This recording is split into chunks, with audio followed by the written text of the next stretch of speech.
Hello everyone, welcome to this video, and this is part 2 of the rise and fall of Fernando Alonso. Part 1 of this series was released quite a while back, so if you haven't seen it, the link to it is in the top right hand corner as well as the description.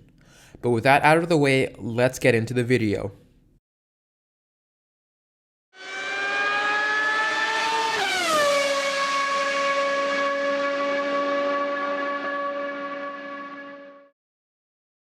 Alonso clinched his first Formula One World Championship at the 2005 Brazilian Grand Prix, finishing in third place, while rival team McLaren scored a 1-2 finish. McLaren team principal Ron Dennis went over to congratulate Alonso for winning the championship. Alonso's response to Dennis was as follows: "The thing about you guys is that you make it so difficult because you keep developing your cars." Dennis replied, "Well, you could be part of it." And Alonso indeed said that he would like to be part of McLaren. 3 weeks later, the two met in secrecy following the 2005 Japanese Grand Prix, and the deal was done. Alonso had signed a contract with McLaren for 2007. This was quite an interesting move, simply because of the fact that he had just won a championship with Renault. Why would Fernando Alonso want to move from the defending champions? Not to mention the fact that his former manager, Flavio Briatore, was also the team principal of Renault, effectively guaranteeing Alonso number 1 status at the team.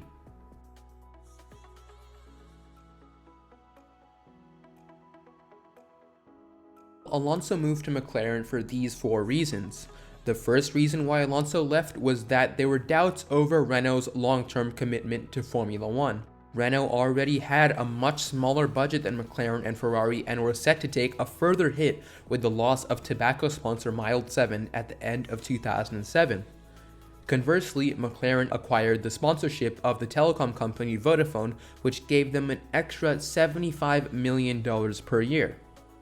McLaren also had the best car in 2005 in terms of outright pace.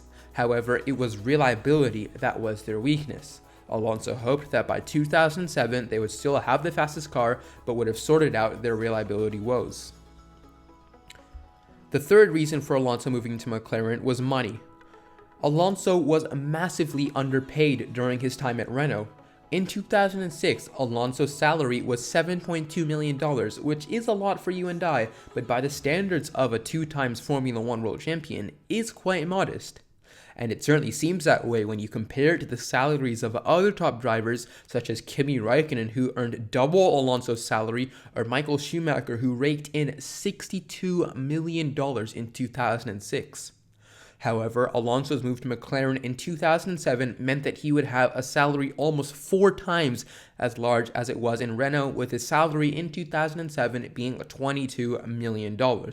This probably wasn't the main reason for Alonso moving, but I'm sure a lot of us could use an extra $16 million. The fourth reason for Alonso going to McLaren was a bit more of a personal one. I think that he was always drawn to the prospect of winning with a team as good and as historic as McLaren. It would be something that would really elevate his status, and was probably also a boyhood dream. On screen you can see a very young Alonso inside of a 1980s McLaren-based go-kart. So just to recap, the 4 main reasons he went to McLaren was that he felt that they were on the up and Renault were on the down. In terms of outright pace, McLaren were the best team in 2005. Alonso would get a large pay increase, and lastly, winning with McLaren would fill a boyhood dream.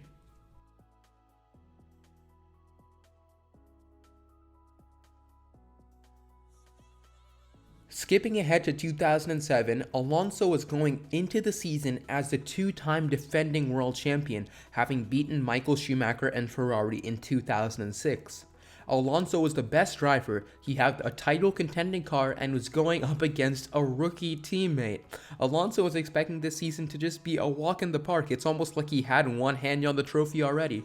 And according to Ron Dennis, Alonso felt that McLaren signing a rookie could hinder their hopes of the Constructors' Championship. The thing is, it wasn't just any old rookie, it was Lewis Hamilton. Now, he had an impeccable junior career, winning the Formula Renault Championship in 2004, the European Formula 3 Championship in 2005, and became GP2 champion in 2006, dominating the championship in a star-studded field of drivers. Not only was he very successful in the junior categories, but he was also much better prepared for the step up to Formula One than other rookies. Back then, there weren't as many restrictions on testing as there are today. This meant that Hamilton had much more time to get used to the 2007 McLaren. In total, he completed 8,277 kilometers of testing in the 2007 car alone. Now that is a lot of testing, and to just give you context of how much that is almost 4 times as much as Lando Norris got in his rookie season. So Hamilton's immense talent combined with extensive amounts of testing meant that he was going to be quite a competitive rookie. But would he be a match for Alonso? That was the question.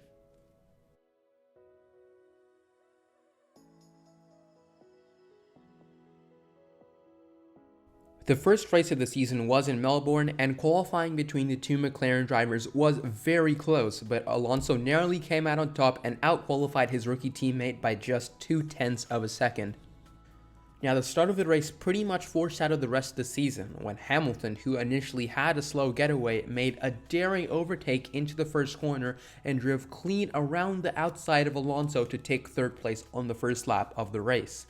Alonso eventually recovered to take second place ahead of Hamilton, but right from the start it was clear that Hamilton was no pushover and Alonso's season would be anything but easy. Nonetheless, Alonso had a pretty solid start to the season with 3 podiums in the first 4 races, including a dominant victory at the Malaysian Grand Prix. However, 3 second place finishes on the trot for his rookie teammate meant that Hamilton led the championship after 4 races. However, it was at the next race, the Monaco Grand Prix, where cracks started to show in the relationship between Alonso and Hamilton. On the face of it, it seemed like a perfect weekend for McLaren. They secured a 1-2 finish with Alonso first and Hamilton second, and they were over a minute ahead of third-placed Felipe Massa. But inside of the team, it was a very tense situation. Alonso was put on the one-stop strategy and cruised to victory. On the flip side, Hamilton was put on the slower 2-stop strategy and was pushing as hard as he could to catch up his teammate to make up the lost time. However, the team applied team orders and told Hamilton to hold position and just to bring the cars home. This left Hamilton visibly frustrated after the race as he had been denied a chance at the victory. If this wasn't enough, Ron Dennis actually told Alonso that Hamilton should have won the race because he was quicker.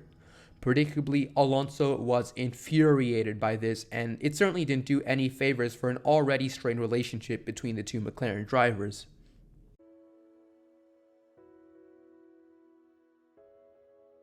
The next 4 races were quite tough for Alonso. He did finish second at Indianapolis and Silverstone, but poor showings in Canada and France meant that he lost a lot of ground to Hamilton, who won 2 races in that period. At the halfway mark in the season, it was Hamilton, the rookie, leading the 2-time defending champion Alonso by 12 points. And at the time, with the different point system, this was actually worth more than a race win. Not only was Hamilton exceeding expectations, but he was actually outperforming his more experienced teammate. Alonso was under a lot of pressure and really had to turn the tide of the championship. Well, Alonso produced a timely victory, winning the chaotic, constantly changing conditions of the European Grand Prix. He scored the full 10 points while Hamilton had a dismal race, finishing outside of the points completely. Alonso closed the gap in the championship to just 2 points. At this point in the season, every single point was vital. These two would do literally anything to gain even the slightest of advantages.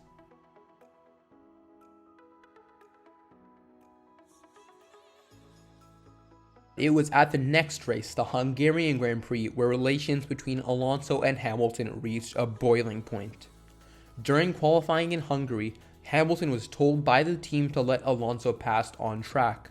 However, he refused to do so because it would also allow the Ferrari of Kimi Räikkönen pass, which would further compromise Hamilton's qualifying run.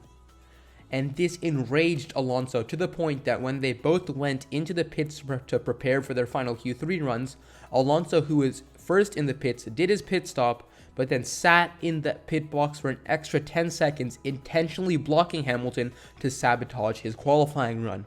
Alonso eventually took pole, but Hamilton missed a checkered flag and couldn't start his final lap because of his teammate shenanigans.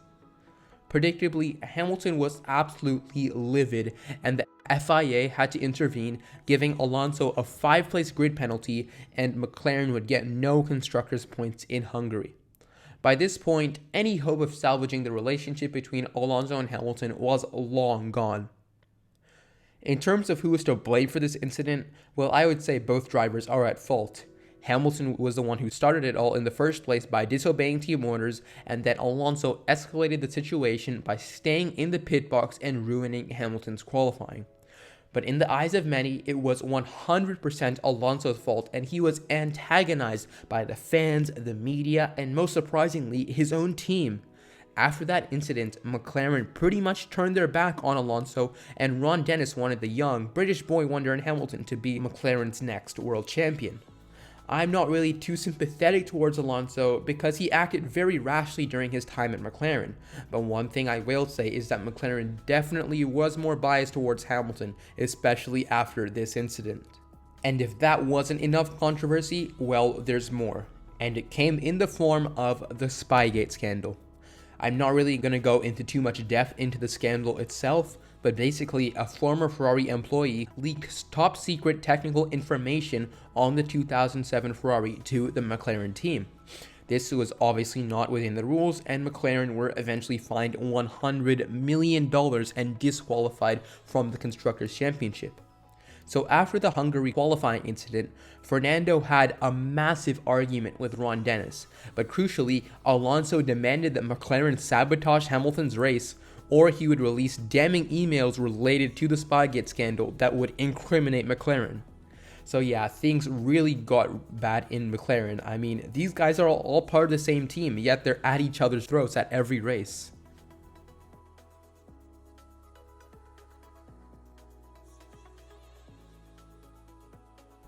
By now, there were only 3 races left in the season, and going into the Japanese Grand Prix, Hamilton still led by 2 points to Alonso, and Ferrari's Kimi Raikkonen was a further 11 points back.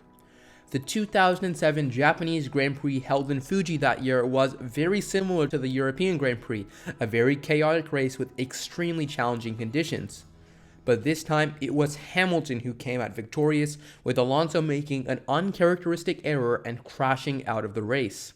This really swung things in Hamilton's favor. It was almost certain that for the first time, a rookie would be the world champion. Hamilton only needed a half-decent result in China, and surely the title would be his. Well, he took pole, and everything seemed to be under control. But then, this happened. That's right, Hamilton beached his car into the gravel and was out of the race. Ferrari's Kimi Raikkonen took the victory and Alonso took second, capitalizing on his teammates' misfortunes. Going into the final race, the championship standings looked like this. If Hamilton finished first or second, he would be champion. Even if he finished down in fifth, if Alonso didn't win, he would still be champion. As for Alonso, well, he had to win the race and Hamilton would have to finish third or lower for him to be champion. And don't forget about Kimi Raikkonen, he also had a shot at the title. So in the championship decider at Interlagos, Hamilton suffered gearbox issues and lost around 40 seconds but managed to recover to 7th in this race. Alonso finished second. However, it was Kimi Raikkonen who won the race and out of nowhere ended up winning the championship by a single point. Alonso and Hamilton were both on 109 points, but Hamilton was classified ahead of Alonso as he had 4 wins of the season to Alonso's 3. As you can see, it was a pretty disastrous season for McLaren. They were disqualified from the Constructors' Championship, fined $100 million, and had the Drivers' Championship snatched from them by Ferrari at the very last race. And it was just as bad of a season for Alonso. Not only had he failed to win the championship, but he lost to the rookie teammate whom he thought would hinder McLaren's chances at a championship. Not only that, but his reputation also took a massive hit. This dream move to McLaren did not at all work out for the Spanish driver.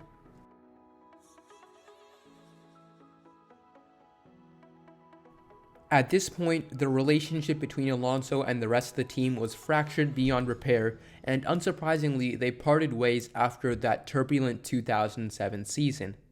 Now the question was, who would Alonso drive for next? Well, after turning down offers from teams such as Toyota and Red Bull, Alonso decided on going back to his old team, Renault. However, the team that he came back to was nothing like the championship-winning outfit that he had left just 2 years ago. The Renault R28 was well off the pace of the leading teams, and all Alonso could do was get it in the points. The car, however, did improve as the season went on, and Alonso was able to claim a win at Singapore that year, but it was through the use of some interesting team tactics, to say the least. But yeah, Alonso's second stint at Renault wasn't nearly as successful as the first, and it was basically just him waiting for a seat at a top team to open up. And at the end of 2009, Kimi Räikkönen left Ferrari, and there you go. Alonso signed with the Scuderia for the 2010 season.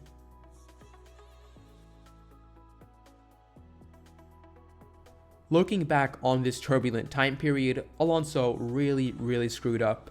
What was supposed to be a dream move to McLaren turned into a disaster. And the sad part is, it turned out to be one of his better career decisions. He timed his move to McLaren perfectly. Just as Renault were on the down, McLaren were on the up. But the way he handled himself in 2007 was far from perfect. He made the mistake of underestimating Hamilton and was quite rattled when the rookie turned out to be much quicker than expected. But that is understandable. I mean, if you're a two-time defending world champion, your confidence is at an all-time high, and it's not like a rookie will come in and be matching and sometimes beating you. But it was the dirty tactics that he used at Hungary, which he really shouldn't have done. He should have just done his fighting solely on the track, and the relationship between the two didn't have to get as bad as it did. McLaren certainly were biased towards Hamilton, but even then, Alonso didn't need to leave McLaren on such bad terms. And burning bridges like that would be something that would affect him for the rest of his career. But in 2010, it was a new decade, a new team, and a chance at redemption for Fernando Alonso. But guys, that is going to do it for this video. I really hope you enjoyed it. If you did, be sure to click that like button and subscribe to this channel. Kids love F1 for more great F1 videos like these. As always, thanks for watching, and I'll see you in the next one. Bye.